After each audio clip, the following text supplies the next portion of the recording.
আসসালামু আলাইকুম রহমতুল্লাহি ওবারাকাতুহু।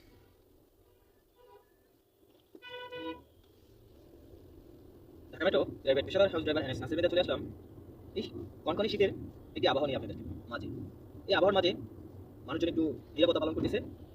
কারণ হলো বাইরে আসলে কনকনে শীতে ঠান্ডা।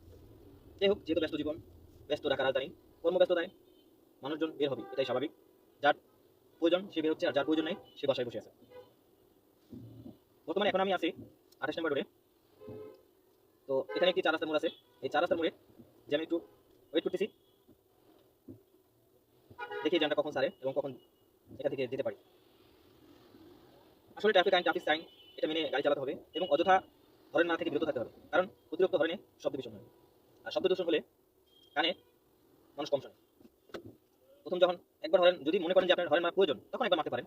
কিছু সাধারণ পাবলিক আছে যারা পথচারী, তারা মোবাইল কানে যখন থাকে রাস্তা পারার সময়, যেটা ক্রসিং ব্যবহার করে না, তখন দেখা গেছে সেটা ফোনের ভিতরে থাকে, তখন আপনি হরেন মারতে পারেন। তাছাড়া হরেন মারা থেকে বিরত থাকবেন। যাই হোক, এখানে জ্যামটা ছুটে গেছে। এখানে ময়লার ভিতর দিয়ে ড্রেনের ভিতরে একজন লোক করতেছে, ময়লার কাজ করতেছে ড্রেনে।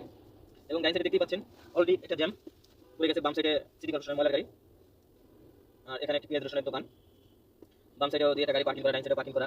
আর এই যে ডিজিটাল অটো গাড়িগুলো ডানে দেখেন খুব খরচ যাচ্ছে, আর এই প্যাডেল রিক্সা, যেগুলো বলে বাংলা মাথার গাম পায়ে ফেলানো রিক্সা, এগুলো আছে দুই একটা, যেমন এই যে যাত্রা চালাচ্ছে। আসলে এইগুলো হলো পেশাদার অটো রিক্সা, আর এগুলো অবৈধ অটো ডিজিটাল রিক্সা। যাই হোক, ডাইনেও গাড়ি বামেও গাড়ি। আর এই যে ডিজিটাল অটো গাড়িতে কয়জন উঠাতে পারে, আর এই যে দেখেন, দেখছেন ড্রাইভার সামনে পিছনে মানে 5 জন 6 জন নিয়ে এই ডিজিটাল অটো গাড়িতে যাত্রী উঠায়। যাই হোক, সামনে মেন রোডে ওঠা নিষেধ, তারপরও দুইটা রিক্সা দেখছি যাচ্ছে। অবশ্যই এটি প্যাডেল রিক্সা, এই জন্য হয়তো যাচ্ছে। যাই হোক, যেতে থাকুক, সমস্যা নাই। এগুলো অটো না যেগুলো আটকাবে, যেহেতু এটি প্যাডেল রিক্সা মাথার গাম পায়ে ফেলায়, অবশ্যই এটা মানবতার খাতিরে এটা ছেড়ে দেবে ইনশাল্লাহ। যাই হোক, আমি এখন রাবা প্লাজার সামনে আছি, 27 নম্বর। 27 নম্বর জ্যামে পড়ে গেছি একটু, যাই না এই জ্যামটুকু কতটুকু সময় লাগবে। 12টা 39 বাজে, এখন দুপুরবেলা অবশ্য। আমার সামনে দেখতে পাচ্ছেন এই যে মোটরসাইকেলটা বামে দিয়ে ডাইনি ইন্ডিকেটর দিয়া চিপা চাপা দিয়া আমি ঢুকতেছে, মানে এখন ডানে গেছে, আবার বামে আসবে, আবার ডানে যাবে, মানে কোন দিক যাবে যে সে নিজেও যায় না। আর কি আর করার আছে, এর ভিতরে চলতে হবে সাবধানতার। এই যে এখন আবার বামে ঢুকিয়ে দিয়েছেন, এখন আবার আমাদের লেনে চলে আসছেন। Dhaka metro 70 76 88 number plate. এবং দেখা যাচ্ছে যে পুরো মাথায় জ্যাম লেগে গেছে, জটলা। এখন বুঝতেছি না কোন দিকে যাবো। আমি অবশ্য আসাদ গেট দিয়ে যাবো, একটু জ্যাম হলেও ঠেলে দিতে হবে। কারণ হলো যে সময়টা খুবই কম হাতে। তারপর একটু যাই, একটু বামে লেনটা ব্যবহার করতেছি, কেননা ডানে মানিক মিয়া এভিনিউ রোডটা, যেটা সংসদ ভবনের খামার বাড়ির দিকে যাচ্ছে, খামার ফার্ম গেটের দিকে। সেক্ষেত্রে আমার বামে লেনটা একটু সাপোর্ট করতে হবে। আমি বামে লেনটা সাপোর্ট করে সোজা যাচ্ছি, দেখি কতক্ষণ যেতে পারি মোহাম্মদপুর টাউন হলে। অপেক্ষা থাকি, একটু জ্যাম পার করে ইনশাল্লাহ সামনে ফাঁকা পাবো এবং নর্মাল গতিতে গন্তব্যস্থলে একটু পৌঁছে যাবো। যাই হোক, আমার বামে একটি মোটরসাইকেল, আর এটি হলো পেডেল বাইসাইকেল।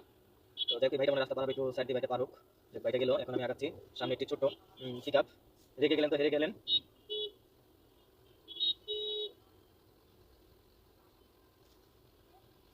যাই হোক, ডাইনো গাড়ি বামেও গাড়ি মাঝখানেও গাড়ি, সব দিকেই গাড়ি। জানি না কখন এই জ্যামের গতি শেষ হবে।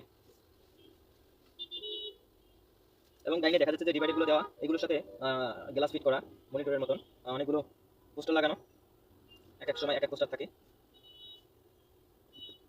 হাসিটা তো দিয়েছেন লাল একটি ড্রেস পরে, মাথায় চারখানি চুল রেখে, সুন্দর কালো ব্ল্যাক এবং লাল ব্লেজার, একটি টি শার্ট, একটি জিন্স প্যান্ট পরে সেই পোস্টার লাগিয়ে রাস্তার মাঝখানে দাঁড়িয়ে পড়েছেন।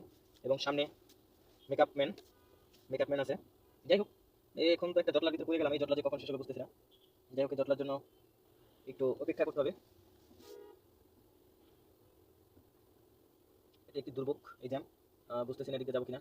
আমার মন বলতেছে যে এদিকে না যাওয়াই ভালো হবে, মানিক মিয়া এভিনিউ এই রোডটাই জ্যাম।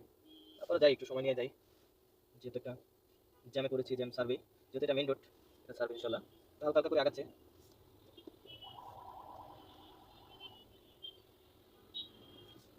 গলি দিয়ে মাহিন্দ্র ডিজিটাল অটো বের হচ্ছে।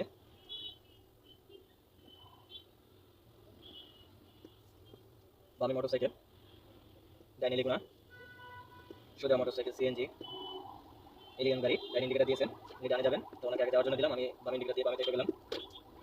মোটরসাইকেলটা সোজা চলে যাচ্ছে, এখন ডাইনি ইন্ডিকেটার দিয়েছে, উনি ডানে যাবে। এই যে সামনে ডিজিটাল অটো রিক্সা, এই যে চলে আসছে 00 অটো রিক্সা। বাম সাইডে একটি সিএনজি পার করলাম। যাই হোক, প্যাডেল রিক্সা পার করলাম। তার মানে এখানে একটা জটলা লেগেছে এই জ্যামটা, এই যে ডানে ডানে রাস্তার জন্য। যাই হোক, আমি অলরেডি আর্মের সামনে চলে আসছি, সামনে আসাদ গেট।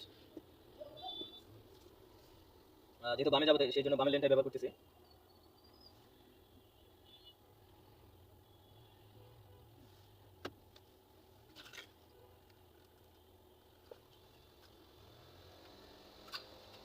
আসলে ইঞ্জিনটা মনে হয় ঠান্ডা হয়ে গেছে, এই কারণে গরম করতেছে সামনে সিএনজিটা পিক আপ দিয়ে। মাশাআল্লাহ, হ্যান্ডসাম বয়।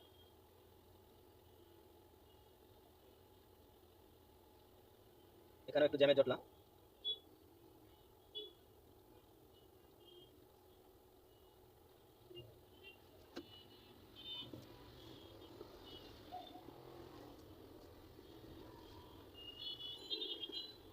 জানিয়ে প্যাডেল রিক্সা, এই যে এটা হলো ফায়ার সার্ভিস।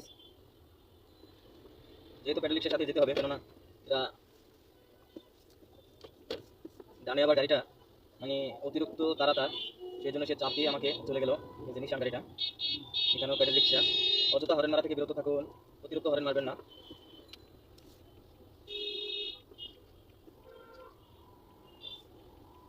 ট্রাফিক আইন, ট্রাফিক সাইন মেনে গাড়ি চালান, অযথা হরেন মারা থেকে বিরত থাকুন।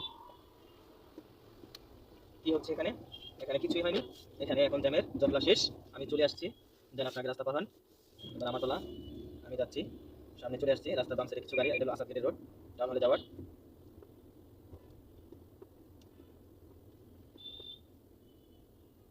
এখানে একটা জটলা আমি দেখতে পাচ্ছি, এখানে একজন লোক রাস্তা পার হবে, তাই আমি একটু স্লো করলাম, সে চলে গেল। তারপর আমি এখন আবার রওনা দিলাম। সামনে একটি মোটরসাইকেল, উনি মনে হয় রাস্তা পার হবে। যাই হোক, উনি ফোনে কথা বলবে, রাস্তা পার হবে। এই হলো অবস্থা। জোহরের আজান হচ্ছে, চলে আসলাম Mohammadpur town hall green Helal.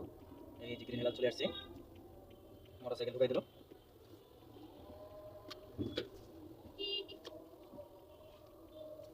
ছুটিছে, ছুটি হয় না? কয়টা বাজে? আমি তো জানি না, 12:30 শুনছিলাম। সাড়ে 1টা থেকে না, ওই তো 1:30 থেকে। আচ্ছা, আমি দেখতেছি তো দাঁড়া। ওকে ভাই, থ্যাংক ইউ। যাই হোক, গাড়িটা এখানে একটু রাখলাম। যাই হোক, আজকের মতন এখানে শেষ। সবাই ভালো থাকুন, সুস্থ থাকুন। আসসালামু আলাইকুম ওয়া রাহমাতুল্লাহি ওয়া বারাকাতুহু।